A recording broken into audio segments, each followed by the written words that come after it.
Welcome to another edition of the Undercovers podcast. Ben's out, so me and Connor will roll the show on as there's a jam-packed show. This is free agency day number 2. Yep. Miles Garrett goes back to Cleveland. Max Crosby goes back to Las Vegas. Top free agent targets in many Bills spaces go elsewhere.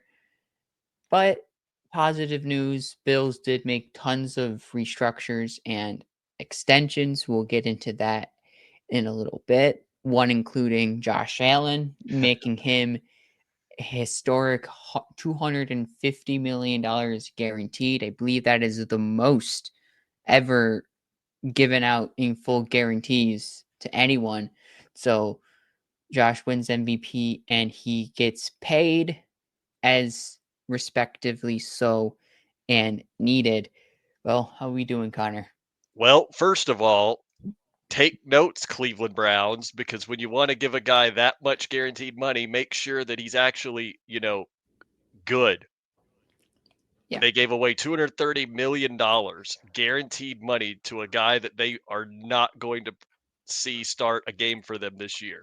Meanwhile, the hmm Bills have given out all that guaranteed money to a guy that literally is anchoring the franchise for the next 6 years at least. But At least to yeah, 2030. I mean, I'm he's here forever. mhm, I'm still in a lot of pain about the Miles Garrett re-signing by Cleveland. That hurt. It Most does. of most of you guys know that Miles Garrett was my number one idea for the Bills to target in free agency, and they missed him. But as wild as the idea really seems, if you actually take a look at the contract that Cleveland gave Miles Garrett, the Bills were not going to be able to do that. Absolutely No. not going to be able to do that. So, better in a way that Cleveland gives him that much money because that's apparently what Miles Garrett wanted at the end was the money and not the chance to compete for a Super Bowl with the MVP at quarterback, which funny enough that we started talking about this because that's going to lead into our first quick take of the night, isn't it, Paul? It certainly will be because if you know Miles Garrett, he went back to the Cleveland Browns, but Miles Garrett also comes with a whole bunch of draft capital if you trade him away. And while we know the Cleveland Browns are just in cap hell, you know, getting rid of Garrett just continues to add to that, terrible cap situation if you trade him before June 1st. So do you think this was a mistake by Cleveland, bringing back Miles Garrett? Long term, if you would think long term in this, is this a mistake? Okay. So, absolutely it is. And here's why. The only reason I think that you would have wanted to keep Miles Garrett is if you thought the Cleveland Browns were a single player away from contending for, at minimum, a playoff spot. I want you to go back and take a look at not just the Browns' record last season, because that's easy enough. Go look at a lot of the advanced metrics of the games that they lost. That is not a team that is one player away from being anywhere in contention to win anything. They're frankly lucky that they won the amount of games that they did last season. So, in my opinion, this is a team that needed to blow it up a long time ago. That Deshaun Watson contract absolutely blew up in their faces because he was not the same quarterback that we saw at Houston.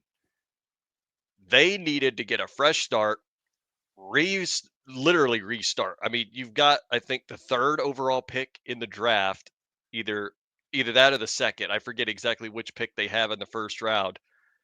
You have a prime first round pick to add another quarterback to your long list of quarterback failures, but you're going to take the opportunity to get even more draft capital out of our team that really needs a quarterback like you do, and you're going to keep a guy like Miles Garrett in Cleveland to basically do nothing. This man is not winning. The Browns are literally, I don't even want to count how many pieces away they are from actual playoff contention because it's a lot. I mean, sure, they've got talent. If they retain Nick Chubb, that's a huge plus, but that's not a given. He's still a free agent. Wide receivers, they got Jerry Judy. He's honestly a lot better than I think people give him credit for. But outside of those two pieces, they don't really have much else on offense. They starting over with a fresh quarterback. Not a really good offensive line. I'd have to look at the metrics again to make sure I'm right. Defensively, they are not good aside from Miles Garrett. They were basically making it was basically Miles Garrett trying to be Josh Allen, and that wasn't going to happen for the Browns. They have no secondary, they have nothing, and they're basically saying, "Oh yeah, Miles Garrett is going to be an anchor for our rebuild for quite a while." Why? You know how many years you probably have left of prime Miles Garrett? The exact amount of time you signed that contract for. Now that it's over, good luck. I just that just doesn't make much sense to me that they would just doesn't make sense to me to sign him to an extension. I feel like all you had to do was trade him and you've got a lot of extra picks because some team is going to buy the farm for Miles Garrett. If you straight up said, "Oh yeah, we're listening to offers," oh, someone was going to overpay big time. I would have wanted them to take it. Get him off the team, let that team take him and get all those picks to really kick off the rebuild in a good fashion. But now they think that they're a couple of pieces away, so they're going to keep him there and pray that whatever draft pick they get hits. And and even with what I just said, my take will be literally moot point if they wind up drafting a quarterback that has a Jaden Daniels style run, but that's probably not going to happen. It's the Browns. It's interesting with this Brown situation is because, a lot of things talk in this situation, and, the Browns didn't want to trade him. The owner straight out said, "No, we're not trading you." The GM basically said, "No, we're not trading you." And, Miles Garrett was stuck. He probably had no really other choice than just take the money, and we'll see how that translates to the field. Translate, and we'll also see how that translate inside the locker room, as this kind of thing, cause a disturbance, inside the locker room. I believe he also has a no trade clause in his contract now, so I believe he can't go anywhere. So he's just stuck in Cleveland for the rest of his career. So they better, figure it out. They better figure it out fast, or they're just going to have a disgruntled edge rusher in their locker room, just sitting there knowing that he was wanting to be out and you decided not to, and you just gave him the farm for everything. And just it makes it difficult now for Cleveland to do anything. I mean, Mhm. they're literally stuck in cap misery forever for at least the next like 6 years with the Deshaun Watson deal. Oh, So there's not much more moving with the Browns because the QB class this year is weak. The next year, I don't know about 2026 quarterback class yet, but it might be a little bit before Cleveland, gets their franchise quarterback. And once they had their franchise quarterback, they, ship Baker Mayfield off to the oh seas, dear and then God. they try to bring in Deshaun Watson. That never worked. That was never going to work. I will tell you right now that the only reason Deshaun Watson even went to Cleveland is because Cleveland gave him that big lump sum of cash. If they didn't jump in at the 11th hour, he was going to Atlanta. I can tell you that right now. But I got to make it clear that I'm still not basing this take around the salt that Miles Garrett did not come to the Buffalo Bills because I do believe he also had a no trade clause in his last contract, which means that even if the Browns had sent him somewhere that he didn't want to go, he can't just say no, or he could, try to veto that trade. If I remember the whole wording behind no trade clause, because it's awfully funky.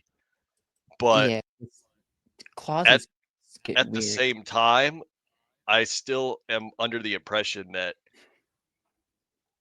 not only do I think that it was a mistake for the Browns to actually extend Myles Garrett, I also think it was a mistake that Brandon B didn't try a little harder to package a trade together to get him out of there. Even though at the end of the day, that contract that the Browns gave him, the Bills were never going to give him, ever. It was going to basically be a trade off between, do you want to pay a lot and never see anything past the wild card route in your life, or take a little less money, but we're probably going to a Super Bowl with you here. So that's the trade off, and Myles Garrett chose what he chose. I can't blame him in a way, but it is what it is. We move on to Trey Hendrickson.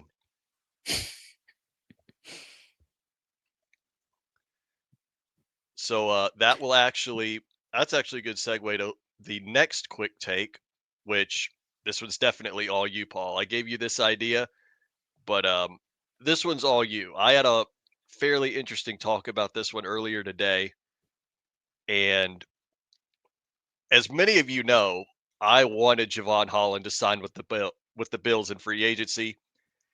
He did not. He's now a member of the New York Giants. Yep.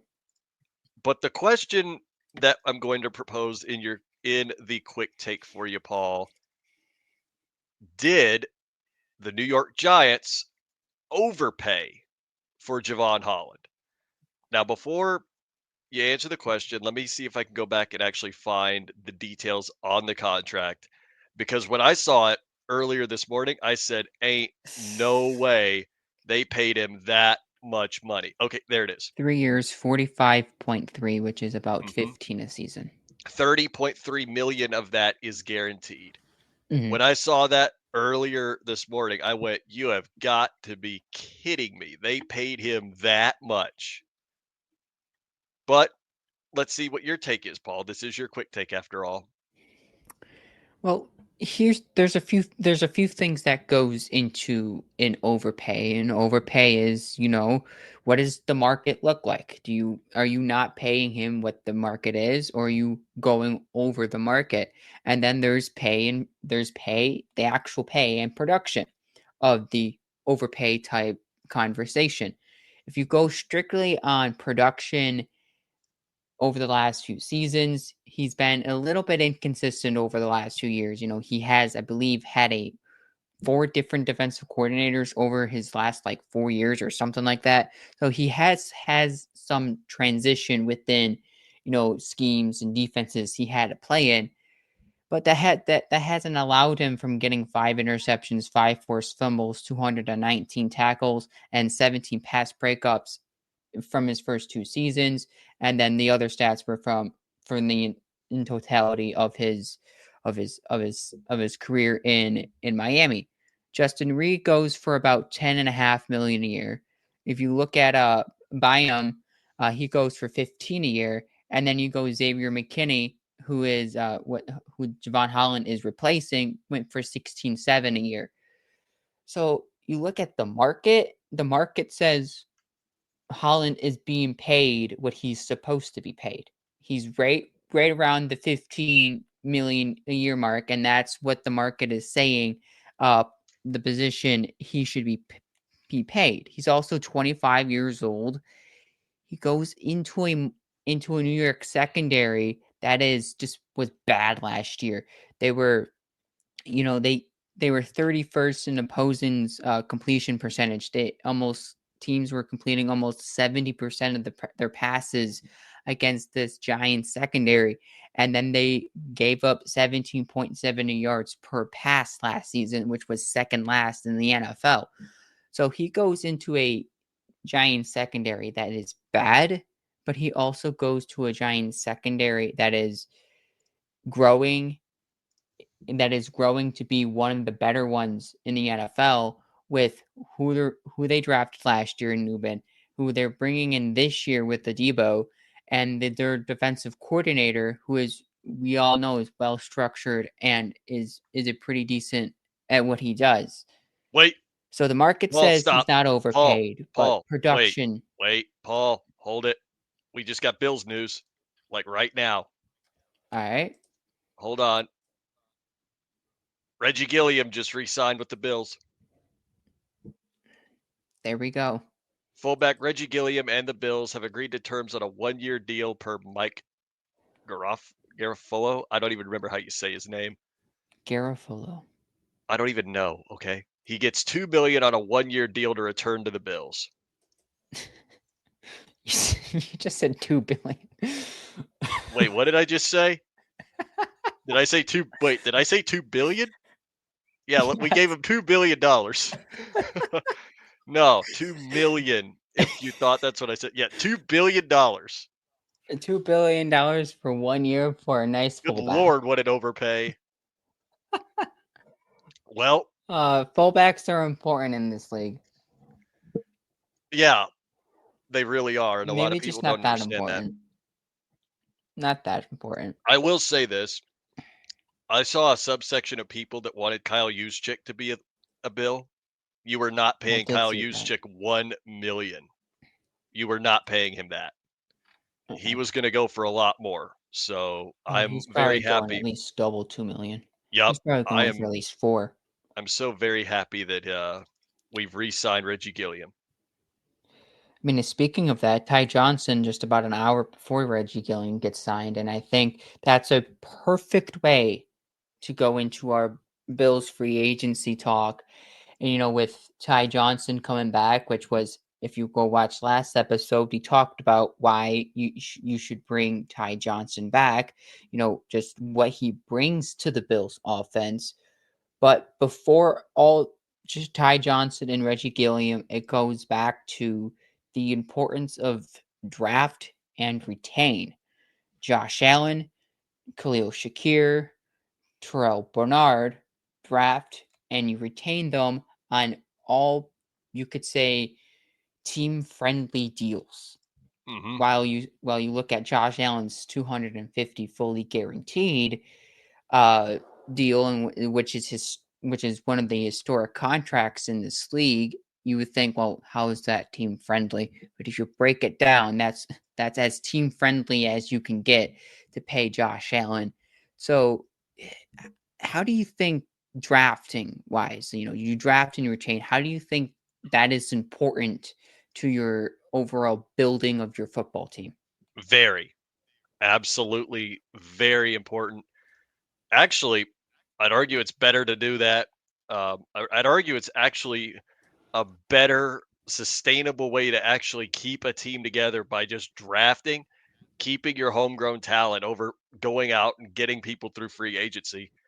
There are exceptions, obviously, but the fact that the Bills are going this route, they're keeping their main players of focus. One still, well, actually, one I assume everybody's still waiting on, Christian Benford. The other one to be determined is James Cook. So the fact that they're doing what they are and they're keeping a lot of these in-house players is the best way to keep building a team going forward. So that's what we need to do with Keon Coleman. Whoever we draft this year in the first round, second round, wherever, just keep as many of them together as possible because that's really the best way to build a team.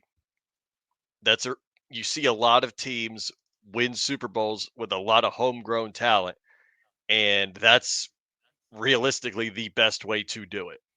Because let's be honest, you can't just go out there and sign a ton of free agents because one wrong signing in terms of scheme fit or culture fit and all that work gone.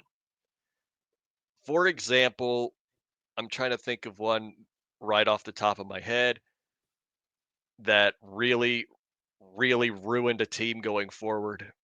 There's nothing I can think of right now in terms of culture fit. I know I could think of Le'Veon Bell, but he absolutely just tanked after he signed with the Jets. But the Jets, they always tend to bring in a bunch of free agents every single year, and they never fit, which is one reason why they just seem to always never have success, is because they keep bringing these guys in that keep changing the culture up, keep changing the scheme up. Nothing ever sticks, nothing works. Therefore, your drafting doesn't work as well because no one has time to develop. It's like, Mm. put it this way, too. They signed Justin Fields, right? Yep. Then why on earth did you spend a draft pick last year on Jordan Travis?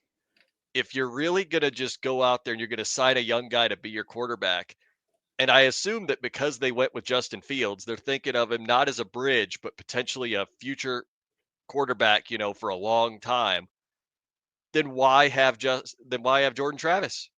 Just trade him for a late pick at this point. Not that I'm advocating for the Bills to pick him up for a seventh. I mean, let's just be completely real. Why do you have him? All that home, Sure. you drafted him, and yet you're not going to use him. Your homegrown talent is just not going to be there. So it's puzzling, Yeah. in my opinion. Drafting and retaining is one of the more important parts of building your football team. You can't just always, shell out money and overpay for players every free agent cycle. You're going to have to go into the draft, first round, second round, or especially, in the fifth and sixth round. You have to draft well. And I, Bean has been, shamed on for not drafting well early enough in the rounds and in round ones, round two. But Brandon Bean, you go rounds 3, 4, 5, 6. He has some hidden talent. Christian Benford would be the perfect example if the Bills will retain him, and I expect that extension is going to come soon. That would be the best example here of drafting and retaining and finding these players within the draft so you can continue to build forward. Another great example of this is Khalil Shakir. You know, maybe 2 years ago, you would think Khalil Shakir is probably your wide receiver three, maybe your wide receiver four in your team because he was a fifth round pick out of Boise State.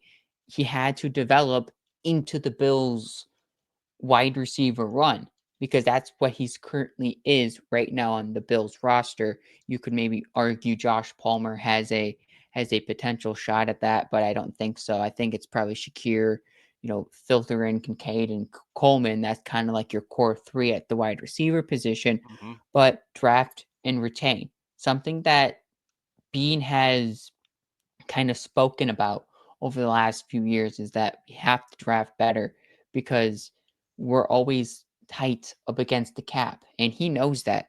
And we're still kind of the Bills right now are still tight up against the cap.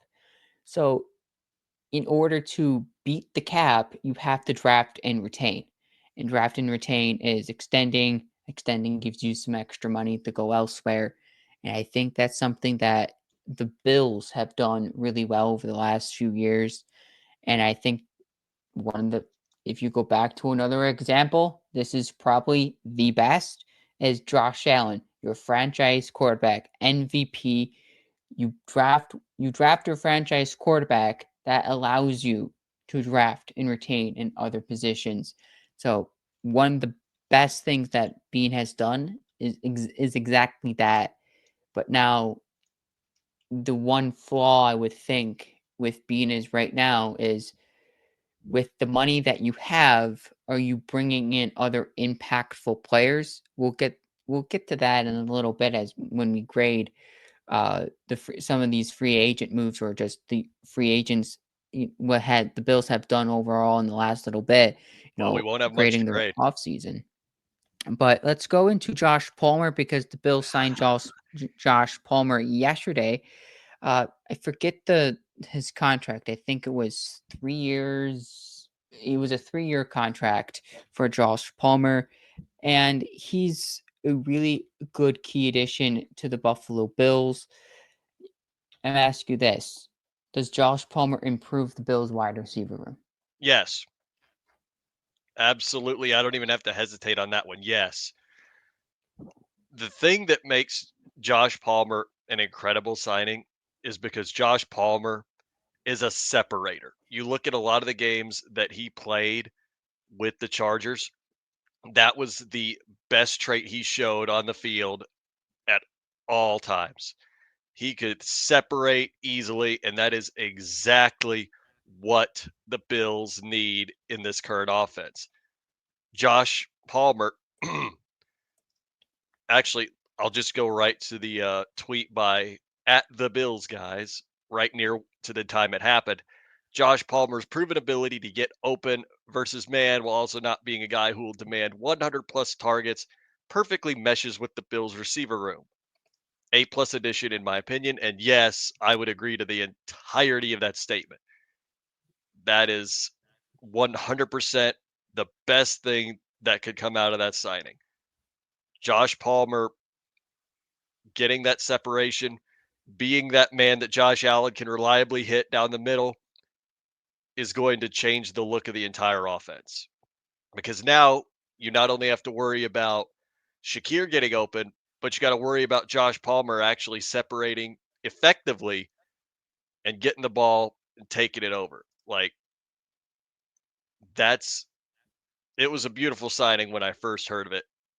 Low key best part, now we can finally have a guy to somehow take the number 5 off of Kyer Elam, and now we have someone who will actually wear it properly. Yeah. You Get look the at get Josh that aura. Palmer and what he you look at Josh Palmer and what he brings to the Bills. It's one, like you said, Connor, separation. He's one of the better separators in the game right now, and he did It's that what greatly we need. last year for the Chargers. But he also wins at the line.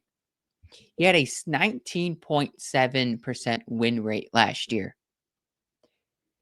That is 6.9% higher than any other wide receiver in the Bills last season. Just think of that. The Bills last year, the highest was Amari Cooper, who is not on this team right now. So you have a Bills player in Amari Cooper, who was on the Bills in 2024, not on your roster now in free agency. He was the highest win rate guy for the Bills last year. Now you bring in Josh Palmer, who wasn't even on the Bills last season, combines for a 6.9% more for win rate than any of the Bills currently on the roster. That's Shakir, Coleman, Kincaid, Samuel. List any receiver currently on the Bills 2025 roster that is way less than what Josh Palmer win rate was last year. And that is important to your team Mm-hmm. in the wide receiver room. Cool. Separation is great, but how do you create separation? You have to win at the line first. So if you don't win at the line, you're not going to be able to create good separation. And that is one of the things with Josh Palmer that will help the Bills offense improve and will help Josh Allen become a better quarterback because he doesn't always have to throw in tight windows. And he's that guy that's going to get downfield, vertical stretch guy, inside, outside. He just wins at the line and gets separation, and Josh doesn't have to throw into tight windows when he's throwing Josh Palmer.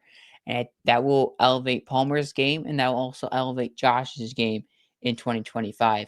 And it's perfect. And he Mm-hmm. fits the system. And he fits everything that we have wanted in a receiver in this team, in this role. Mm-hmm. It goes even bigger than that. He's probably not even going to be wide receiver 1 on this roster. He's probably not Oh going to be no. wide receiver 2 on the roster. You Depends who you bring include back. Dalton Kincaid. He's probably wide receiver 3 again on this roster. So he probably falls into the wide receiver 3, wide receiver 4 range on on the Bills' active roster. And that's just another weapon inside the Joe Brady arsenal that he can use.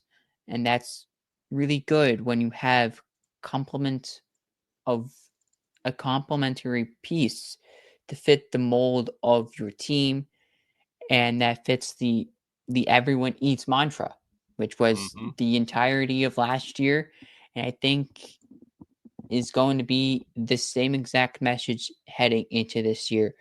But the Bills also made another signing on Monday, and they bring in Swiss Army knife Oh Michael man. Hochit. Michael Hochit could play almost everywhere that you can imagine. Edge, defensive tackle, linebacker. You could probably throw him at corner at sometimes because he just drops into coverage like a maniac. How does Michael Hochit help the Bills defense? Oh man. When I tell you I was actually a lot more excited about this signing than the Josh Palmer one, that's not an understatement. I watched so many Rams games last year, and I saw this guy play quite a bit. He is absolutely incredible because you could literally plug him in almost anywhere on the defensive line and he will play the position. Like there's actually a clip where he clamps DK Metcalf Yeah, and he that's does not get insane. anywhere. I mean, this guy is going to be incredible for the Bills. Now, I feel like what they'll probably wind up doing is they'll use him on a rotational basis. He's not going to be a guy that's just constantly on the field because that's how he was with the Rams. He was more of a rotational player. You really only saw him on like third down, stuff like that, but you also saw him everywhere. I don't remember exactly who said it, but I know it was on Twitter somewhere. Someone actually called him a chameleon on a defense. And I was like, that is the best way to describe it that I've never heard before because you have no idea where this guy's going to line up. He's going to either line up right on the line, he could line up in the linebacker role, he could line up literally covering the slot receiver of someone someone's slot receiver. So, it's incredible to think about adding Michael Hoyt or however you say his name to this team because I watched probably every Rams game starting from their first Seahawks game last year. And Hmm. when I say I got a lot of time watching his actual film, not looking at stats, yeah, this is a A+ signing, at least the way I see it. I don't know Hmm. how anybody else does, but me personally, I think this was an incredible signing. We got really fortunate that we were able to pick him up when we did. By the way, it And it's just not a happened. bad contract either. It's Oh a yeah. really good contract. Oh yeah, that's And also true. Bean doesn't overpay for players, and that's very noticeable over this off season where you're seeing guys getting maybe a little bit more than what their actual market value says. And there's pros and cons to overpaying a guy, and then there's pros and cons to that. Like the pro is if you overpay for a player, yeah, you have him on your roster and you have a great player in your roster, but is he worth what he's actually giving you? And that's the con side part of it. It's like if the great example of this would be probably is DK Metcalf as he went to the Oh Steelers. boy. He gets this monster contract. What he does on the field is worth 30 million. But is it worth 30 million over the next few years? Most likely not. And that's the con side part of overpaying for a player is that with DK Metcalf, he's still getting paid what he was going to get in his final year in Seattle. And then in his age 28, 29, 30 season is perfect for 30 million a year. But is his age 31, 32 years, 31, 32 year season perfect for 30 million a year? Most likely not. And so then you would have to spread that money continue continue to go further down the line as he gets older. Hochit, Palmer, no overpays. in any of the Bills' contracts so far. And Hojit brings upsides, size. He's versatile. He could just play every position known to man on defense, linebacker, defensive tackle. Uh, he drops into coverage as like a guy that plays up against DK Metcalf. He's perfect for what this role of the Bills is, and we need versatile players. But when he's on the line, he has an 11.4 pressure rate over the last 2 seasons. He gets to the quarterback. That's what the Bills need. They need people to get to the quarterback. And what he did in the wild card game, there's a graph out there with EPAs and all that, and he was in the more of the upper right quadrant of the pressure rates in the wild card round, which is the upper right quadrant in this graph would be excellent pressure rate in the wild card round, and he was in that part of the graph where he was winning at the line in playoff games. Hence, what the Bills need. All right, let's get uh, into our final portion of this, grading the grading the Bills free agent moves and our top free agent targets as we close up the show. Let's grade the Bills off season so far. What would you grade Brandon Beane's moves on a letter scale? Let's see. Are we going to get nuanced here? Are we going to allow for minuses and pluses, or are you just going to say that it has to be one single letter? Because that will change how I You say can this. do as you please. If you want to go A minus, B minus, sure. If you want to give solid letters, that also works. I mean, it's a letter grade system. You can choose. A minus. Okay. I actively think that we've got an A minus free agency right now. And the only reason I'm not saying a solid A is because it just feels very underwhelming right now. And I don't mean to say it like I wish they would have done something crazy like we've seen a few teams do.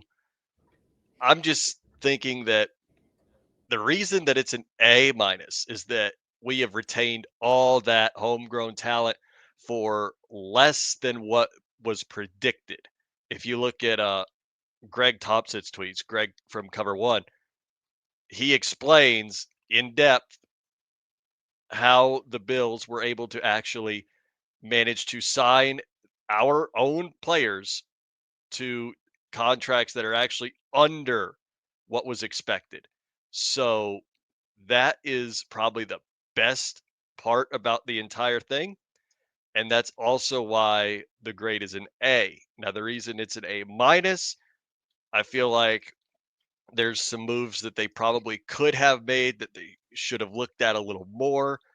I'm not really talking about Miles Garrett. I'm not talking about anything, crazy unrealistic. I'm actually talking about options that may have been a little more realistic at positions of need.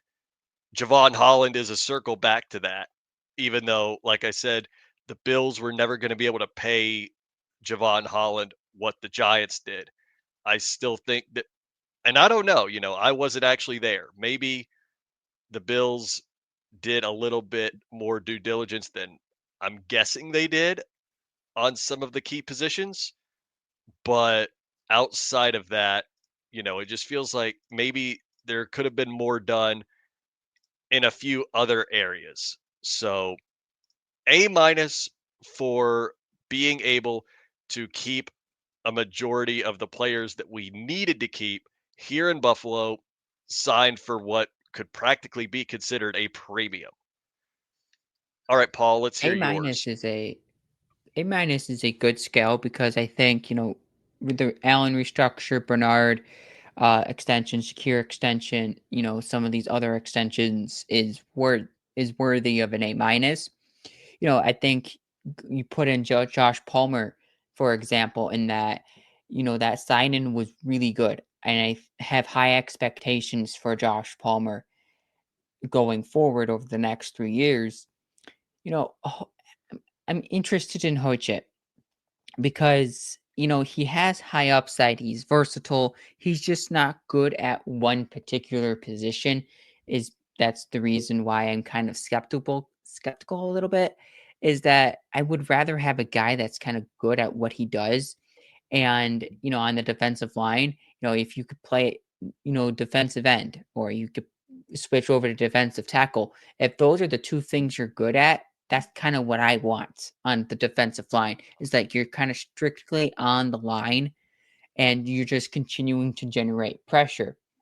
Hoyt, he can drop into coverage. He can, you know, make this Bills defense more flexible in what they do. They can run different types of systems. They can run a 3-4. They could run a 4-3.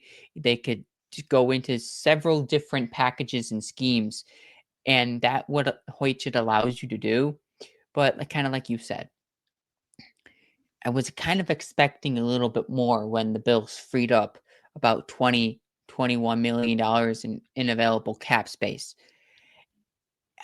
Josh Palmer plus somebody else, not named Hoyt, but it's okay for right now because there's still plenty of targets available for the Bills on the defensive line. Mhm. One is Aziz Ojolari, Oh, and please. several other names. Zadarius Smith is also on the market, so a solid A minus works, but I probably just knock it down to a B for me, just because I was expecting a little bit more out of this. The Bills had all these guys that they could pay for on the open market. I mean, DJ Reed, Oh etc. god. Kadarius Ward, ex just those are just two guys that first come to mind when targeting players, is that there was players the on the negotiating table that the Bills could have paid for. Josh Sweat could There are have players paid on for this him, roster. and then he doesn't, and then the Bills don't go get a Josh Sweat. So I was Now, expecting a now little bit hang on. more. Hang on. Let me backtrack you a little bit there, Paul. I know that, like me, you were probably expecting a little bit more, but remember, just because they're not addressing a position in free agency does not mean that they're not thinking about it. The way Oh that yeah, I sure, see they it, can think about it. I feel like they brought in Hoyt, however you pronounce his last name, to be that kind of guy that can transition between positions, consistently, like he was able to do in LA.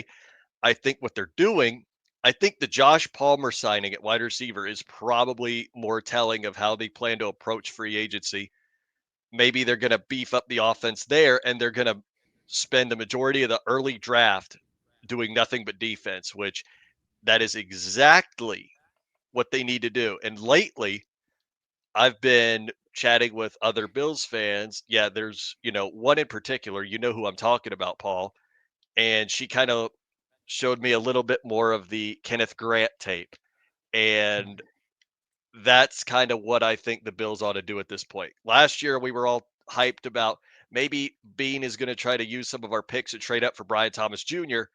Well, now this time, let's use some of those picks and trade up for a guy like Kenneth Grant, who will absolutely completely stuff an opposing offensive lineman before they even get set.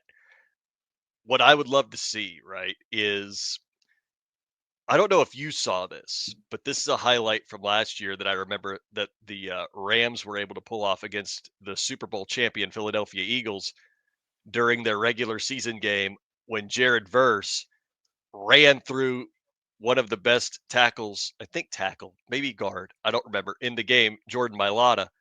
He absolutely ran through him like he wasn't even there. I mean, that was probably the best physical display I think I've ever seen out of a rookie pass rusher in a long time.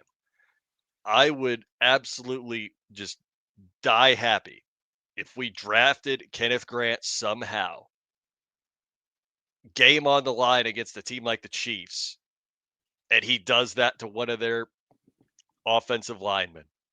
That would just be the most beautiful sight on the planet.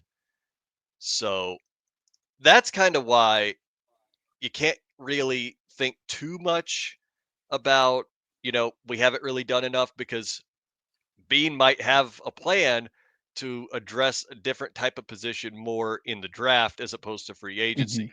I also know from my experience that for 13 years, I never cared about free agency because I knew my team for 13 years was never going to do anything in free agency. They were going to wait until the draft, and usually it panned out quite well. A lot of the later picks that I ever saw, sixth round, fifth, sixth, seventh rounders, turned out to be players that are going to be Hall of Famers one day. Biggest one's Antonio Brown. I'm pretty sure he was like a sixth round pick back in 2010, and he's going to be a Hall of Famer. Like, there's no doubt about it. He's going to be a Hall of Famer. He has a Super Bowl ring to his credit and looked like one of the best wide receivers we'd seen in a long time. And that was a late round pick. And speak of late round picks, you remember Khalil Shakir was a late round pick. Hmm. Now, I'm not going to compare the two, but what I think's actually interesting is you remember earlier today, like probably not even a couple hours ago, they made the announcement that the Bills received, I think, 4 additional compensation picks. They That's have, yep. Yeah, that's tied for the most that anyone in the league has received. So now the Bills have 10 draft picks this year. And a lot of those compensation picks, they're later in the draft. If I remember correctly, a lot of Bean's best players taken have been in the later rounds. Shakir was one of them. So I'm kind of thinking maybe Bean can keep that momentum going in a way and make a huge splash on day one. Trade up and get that absolute stuffer that you need on the defensive line to make every quarterback you go up against face a literal nightmare. So that's kind of my opinion on it. I Hmm. don't think they've needed to do anything crazy, in free agency. I actually really like what they've done. That's, I think, the key difference between our grades. All right, let's wrap up the show with one last thing here is there's still free agents on the market. No, excuse me. Who are You got a you list? eyeing? I got a list. Let's see. Let me pull up the NFL Network had a post not too long ago. Yes. Let's actually pull up the entire list because there's some They had a interesting names list. still left. Pull up They that had a list, list Paul. of player. Okay, here I got it. Here's the players remaining on the NFL free agents top 100 big board include Asante Samuel Jr., Amari What? Cooper. Go to the next page. Thank you. Cam Robinson, Ooh. Stephon Diggs, Tevin Jenkins, Javon Hargrave, Levi Onozurike, Evan Ingram, Calais Campbell, Josh Myers, Kevin Zeitler, Ojolari, Demarcus Lawrence. Those round out kind of the top 50. Do you want some more names? Well, yeah. I Darius mean, Smith is there. Dante Flower, Joey Bosa. Let's see. Those are the defensive lines there. oh God, if I see anyone Justin talking about, Simmons is still available. If you want to bring back Tyrod Dotson, you still could. On the offensive line here, here is safety Julian Blackman. That kind of like rounds out the top 100 there of like trying to grab Bill's needs. DJ Jones is still out there if that piques your interest. hmm, there's a lot of names on this list that actually pique my interest. Maybe Let me say see. name maybe two of them that pique your interest the most, and maybe why the Bills should sign them. All right. So I'm going to give three, actually. I'm going to give an Okay, offensive go player, for it. I'm going to give a defensive player, and then I'm going to give a player that would absolutely break the universe that I would literally want to see the Bills sign just because chaos. So, first and foremost, let me start off by saying that anybody that wants Joey Bosa on the Bills needs to go back, turn around, and forget about it. That man is a Miami Dolphin because he is always injured. He has only played 2 healthy seasons in his entire career. Period. I don't want that man anywhere near Buffalo. Point blank. Period. I don't want it. Keep him away from this town. So that's that's the caveat. Like I would love to have an edge rusher come to us in free agency, but not Joey Bosa. He is far too injured. That's why I still am waiting on the eventual Adam Schefter post that says the Miami Dolphins have signed Joey Bosa, because I will be like, that is Chris Greer for you. He didn't learn from Teron Armstead, and now he's going to do the same thing with Joey Bosa. But I will start off with one player that still intrigues me on the defensive side of the ball, Calais Campbell. I want Calais Campbell to sign with the Bills. That would be an incredibly nice player to have on this team, because he was already, they were already thinking about not, when Miami had him last year, they were like, maybe we'll let him go after the, after free agency, or not free agency, God bless, right before the playoffs, if you remember that, because Calais Campbell was like, I kind of want to side with a contender if Miami doesn't make the playoffs, but that didn't happen. They kept him, and now he's a free agent. I would love to see him join the Bills. That would be just an incredible signing, because you've got a guy who's got a vet presence and can actually still has something left in the tank despite being a little, I think he's a little on the older side. I know he is. He's been around for Calais so Campbell, he's long. 38. Yeah, he's been around for a while. I remember when he was part of that Jacksonville defense that got them to the AFC Championship game in 17. It should have got them to the Super Bowl. Miles Jack was down. You can't change my mind. But Calais Campbell is probably my number one choice if the Bills decide they want to go the route of improving the team on the defensive line in free agency and they don't focus on it in the draft. In that case, definitely give me Calais Campbell. But on the offensive side of the ball, I've got another one for you. And I think this one's actually, I don't know. I think this is going to be a one that might cause some people to scratch their heads. Maybe it's going to be one that's going to make you scratch your head, Paul. Are you ready for it? Go for it. Amari Cooper. I want the Bills to bring him back. I We think had this discussion last week. I know, and I'm about to bring it back up, and I'm going to tell you 2 reasons why. First reason really doesn't matter as much. It makes the trade that you made to get Amari Cooper last year actually worthwhile. But 2, Amari Cooper changed the entire complexion of the Bills' offense. You could see defenses planning a lot differently against the Bills after they traded for him than before they traded for him. You saw teams give him a lot more looks, and that indirectly led to Khalil Shakir improving.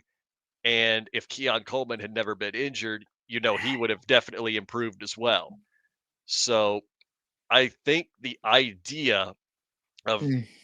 I would love to see them bring Amari Cooper back on a more team friendly based deal because of just what he was able to do for the offense.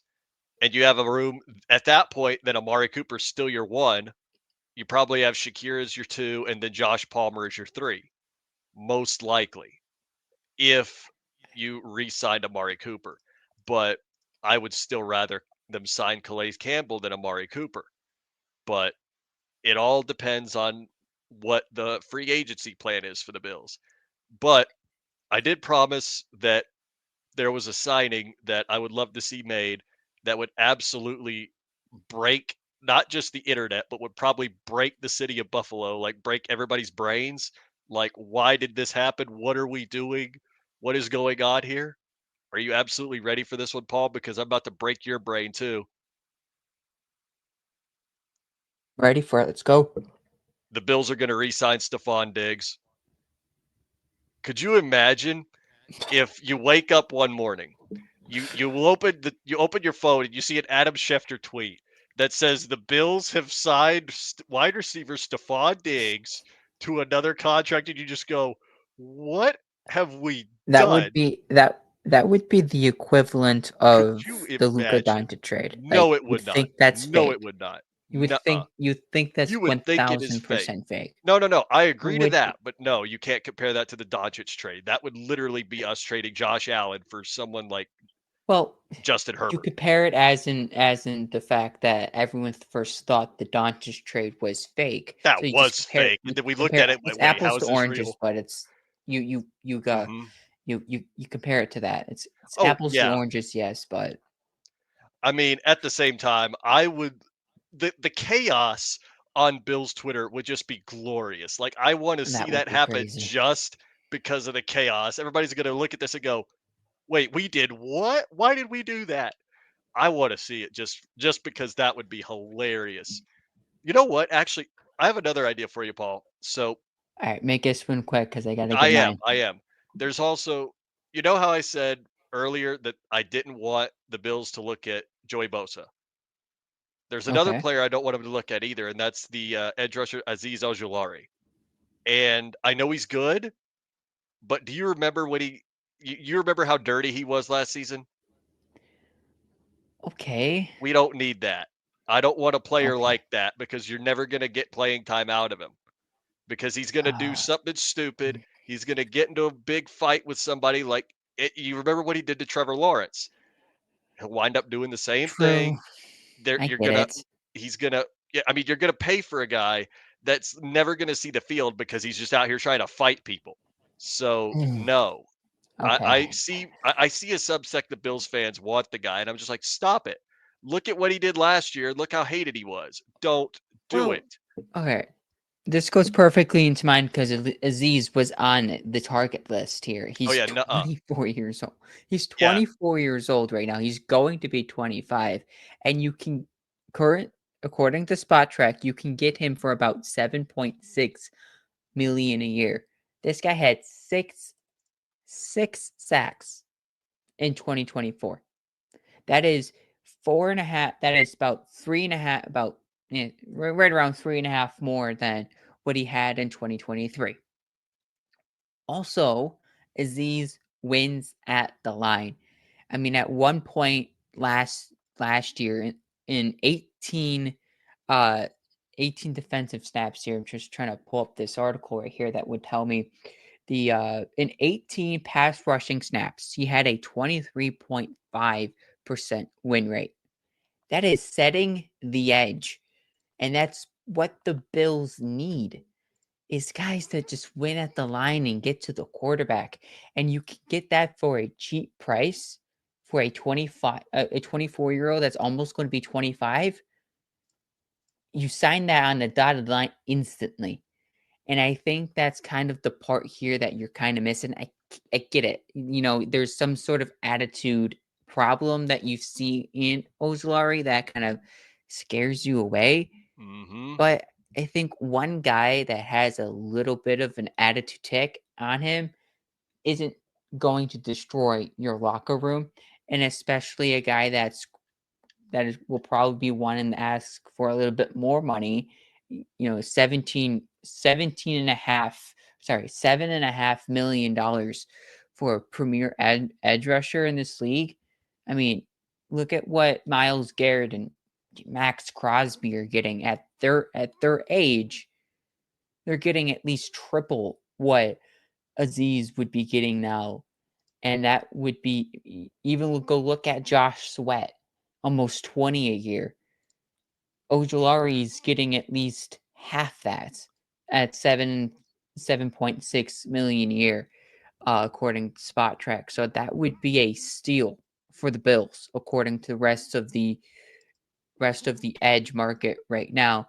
And I will end on this note: get your just get your cornerback too. I think that's important heading into the draft is getting cornerback number 2. If the Bills don't want to get a Ojulari and you don't want a Ojulari, hence Asante Samuel Jr. I mean, Please. he's going to turn 26 before his early shoulder injury last year.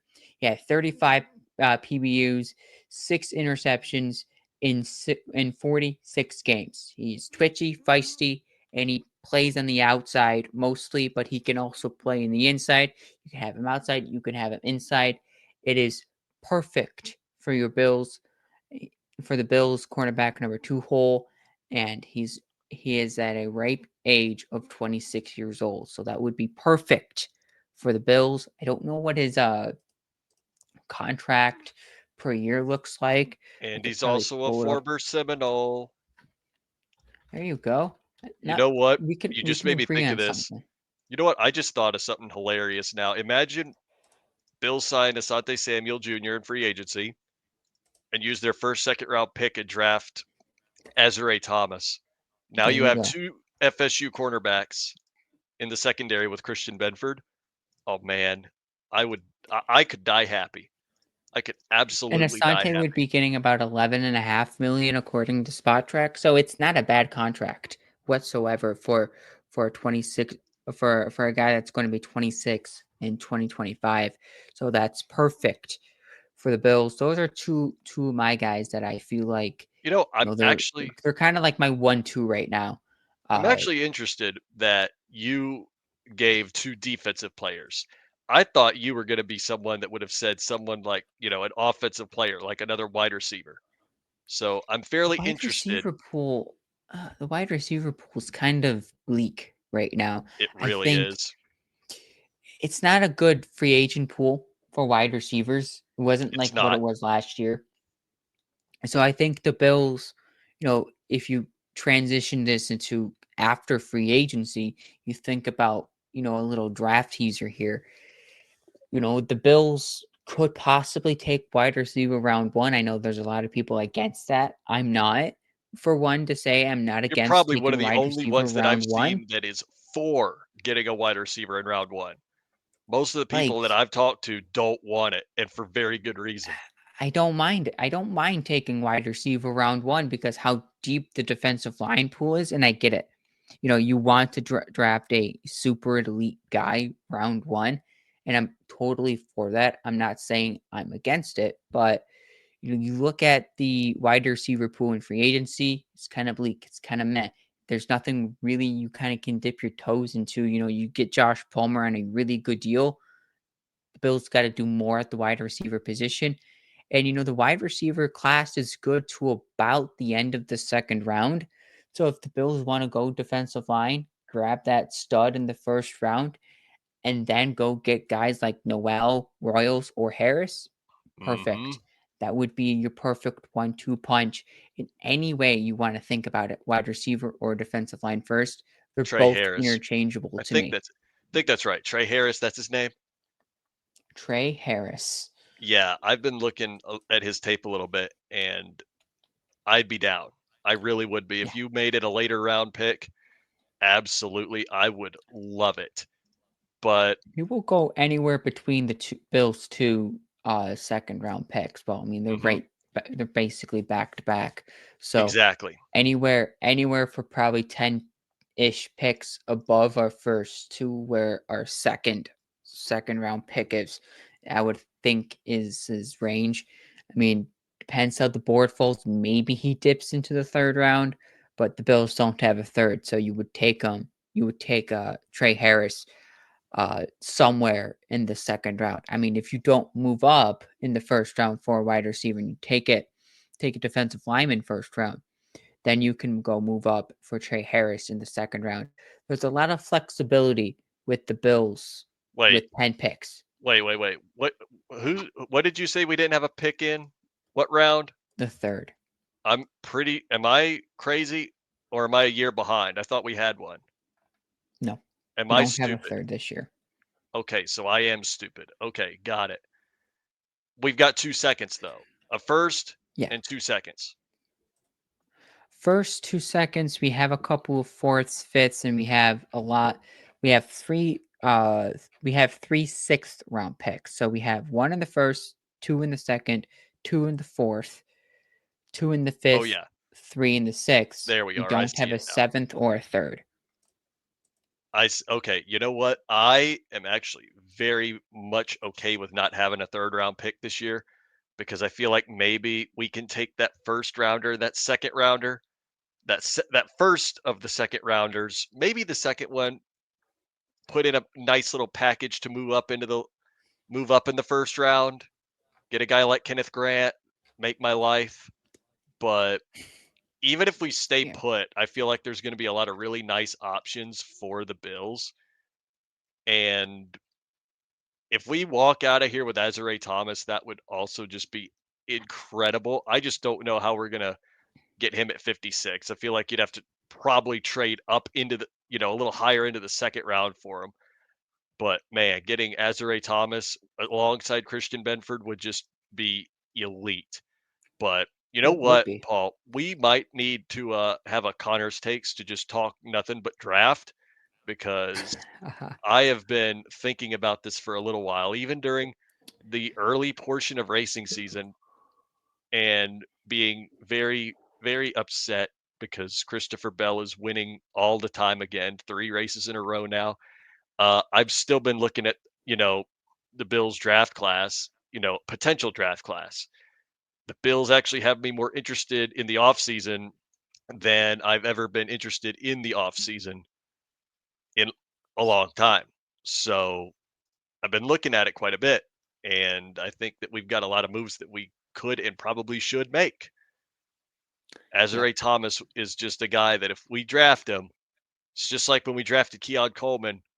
Trust me, we're going to have a player on our hands. You guys did with Keon, and until he got injured, we had a player on our hands. Trust the yeah. guy who's watched his FSU players. As we go on further into the off season, there will be a lot more draft content to talk about throughout each of these shows as we get closer and closer to NFL Draft Day. We had a recurring guest last year. His name was Dean, so Oh, I love Dean. hopefully he would be willing to, come back, kind of get his takes on a lot of things. He has this spreadsheet that he did last year for Hmm. the Bills Mafia fan base, and he still does it to this. He still Oh yeah. does it this year. So be interesting to where he thinks and aligns, where he thinks and aligns. Where the Bills' interest will be in current draft prospects. Hmm. Between now and next week, we'll see what the Bills do. Do they make another signing? Do they not? Is their focus solely draft based now? Is there a James Cook or a Christian Benford extension? Only It time will mhm. tell. It should be But an if on Christian Benford, or no, no, no. It should be an if on James Cook, but a win on Christian Benford. yeah, That's how we need one of to be. those. That's how we need to approach this. It is a win. We extend Christian Benford because you know it's coming. It's coming one of these days. Whether it's tonight, Wednesday night, Thursday night, maybe Yeah, any time between now and next show. it's going to be But until funny. then, It's going to be funny, Paul. Right as you hit that button to end the stream, or the end the show. There's going to be a pop up from Adam Schefter that says the Bills have extended cornerback Christian Benford. But you know what? Seeing as this is the end of the show, you know, everybody make sure you go follow us, follow the show's account, but definitely follow us. Paul and I have our Twitter handles in our bios there on the screen. We'll be posting plenty of thoughts that we have across free agency and the draft. But I'm going to end on this very peculiar note. Can we re-sign Sewell? Is this an option? I know no, Sewell but likes go to. Bills. I know Sewell tweets on Twitter all the time. Can this man see that clip and sign back with the Bills? That'd be nice. But On yeah, that I had to note, end it on thanks for that note. watching. Go Bills. Hmm. Go Go Bills.